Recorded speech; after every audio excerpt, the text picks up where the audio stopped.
Mercedes-Benz deb taqsir. Mına vitni sululuğuna bir mal berip koybaysызбы? Restyling. Biroq tüs отдельно bağlanıp turatqa bu da 10 çıkpay geldi. Потому что bu plugin 3 в одном. Ну, bu E-Class 213 taqsir. El suygan kuzuplardan biri bu.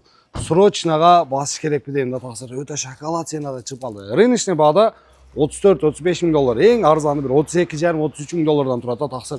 Мына түс не деп айтылады? Бұның түсім не дейді досым? Restyling 2020 pлагин досым. Pлагин 3 в одном. Carfax'ını suratını ko'rsatib qo'y ellarga. Kelinglar. Yonboshda eshikda ko'ryapsizlar. Eshik almashgan ekan ikkita. Qattiq udar bo'lmagan.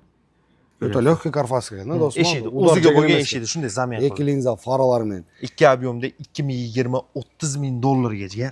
Түсті қарасаң, do'stim, түс өзі отдельно bağlanып тұрады бұл. Vit в общем.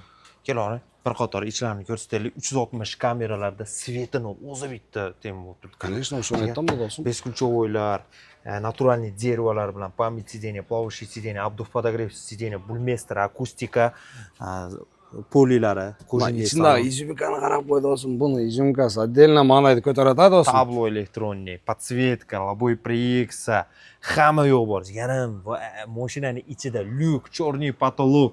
O'zi mers bo'lsa ichiga. Unday qilganda mers bo'lsa boshqacha ekanda. O'zi minib yurgan mashinani qarab bitta. O'shuni pokoleniyasida bular O'shuni do'stim. pokoleniyasi. E-Class 213 bu restyling. Bir deli. Arkasında 2020. Bu resmord olub chiqqan ekan o'sha mana vit qarab qo'y. Podсветкалар o'zimda отдельно. Bular любой tusga o'zgaradi. Manangizga qarab o'zgartiraverasiz. Taqsir под настроение. Mana stoptorni chaqiraq tortib qo'ydim. Kubik.